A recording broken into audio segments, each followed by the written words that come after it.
Dembaş, geleme heyeca, revşenbireme, Marksisteme Kürdistan'ı ve hemûya giştan bir rezdarî silav dikin.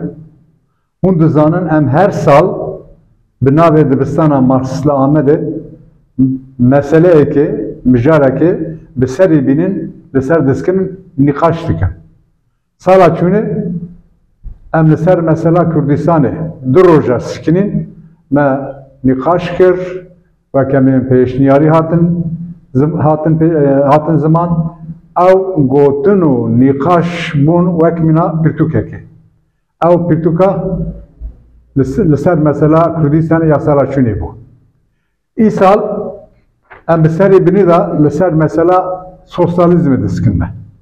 Yani em ê du roja di du sisê mijdarê li ser mesela sosyalizmê biskinin, em banga vedikin, hemû gelê me, hemû rewşenbîrê me, Marksîstê me, çiqar fikr û ramanê wan cuda bin, kerem ki werin, va du rojana em li ser wa şeş rûniştina da li ser şeş mijaran li serî binê biskinin, nîqaş bikin, o pêşniyarê ve gotinê ve egek binivîskî bin, ew ê bûn pirtûk.